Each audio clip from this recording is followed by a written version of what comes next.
আমরা আজকে পাকিস্তান বনাম বাংলাদেশের ম্যাচে সালমান আলী আগার যে আউটটা দেখেছি সেটা নিয়ে কথা বলবো। অনেকে হয়তো দেখেছেন, অনেকে হয়তো দেখেননি।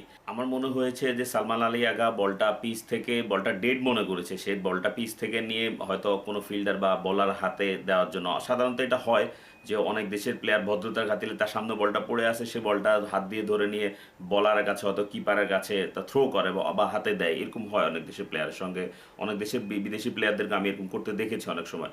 তো সেই ভদ্রতা থেকেও হতে পারে যে সালমান আল আগে বলটা হাত থেকে তার সে হাতে নিয়ে বলটা হয়তো মিরাজের হাতে দিতে চেয়েছিল, কিন্তু মিরাজ এখানে আসলে একটা টিপস খাটাইলো কি, সে বলটা সালমানের আগা নেওয়ার আগেই সে বলটা নিয়ে স্টাম্পে থ্রো করে দিল। তো এখানে হচ্ছে কি, স্পষ্ট বুঝাই যাচ্ছে ছবিটা দেখে সালমান আলী আগা চেয়েছিল বলটা মিরাজের হাতে দেওয়ার জন্য, আর মিরাজ চেয়েছিল যে বলটা দ্রুত হাতে নিয়ে স্টাম্পিং করে তাকে আউট করার উদ্দেশ্য। কি সালমান আলী আগার উদ্দেশ্য কিন্তু আসলে এরকম ছিল না বলা যায়। তার উদ্দেশ্য ছিল যে হয়তো বলটা ডেড হয়ে গেছে, এই বলটা নিয়ে যদি আমি হাত দিয়ে ধরি বা বলটা যদি কিপার বা বোলার হাতে দিই, আহমরি কোনো প্রবলেম নাই। সেই ইন্টেনশন থেকে কিন্তু সে বলটা হাত দিয়ে ধরে, মানে তার ইন্টেনশন ছিল না যে সে পিচের ভিতরে ঢুকবে, সে পিচের ভিতরেই ছিল, সে হয়তো বের হয়েছে, বের হওয়ার পরে আপনার বলটা হাত দিয়ে ধরে নিয়ে সালমান আলী আগা মিরাজের হাতে দিতে চেয়েছিল। এটা আসলে ভদ্রতার খাতিলে এটাকে আউট বলা যায় না।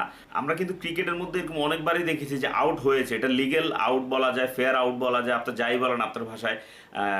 প্লেয়ার চলে যাচ্ছে মাঠের বাইরে, এরপরও ওই প্লেয়ারকে আবার আম্পায়ারের কাছে কল করে যে না, আমরা এই আউটটা চাই না, এই আউটটা হয়েছে ঠিক আছে, কিন্তু আমরা এই আউটটা আবেদনটা ফিরিয়ে নিলাম। সেক্ষেত্রে আবার প্লেয়ার কিন্তু মাঠে আসে, আবার খেলতে পারে, খেলার সুযোগ আছে ইন্টারন্যাশনাল আইনে, এরকমও হয়। তো আসলে খেলাটা খেলার মধ্যে রাখার প্রয়োজন আছে। খেলাটা আসলে এখানে কোনো রাজনীতির মধ্যে নিয়ে আসাটা ঠিক না। আমার মনে হচ্ছে এটা একটা রাজনীতি হয়ে গেছে, এটা একটা চালাকি হয়ে গেছে। ক্রিকেট খেলাটা ব্যাটে বলে হতে হবে, ক্রিকেট খেলাটা চালাকির মধ্যে হওয়াটা আমার মনে না ঠিক আছে। এটাকে বুদ্ধিমানের কাজও বলা যায় না, এটাকে বলা যায় একটা বাঙালির একটা চালাকি এটা।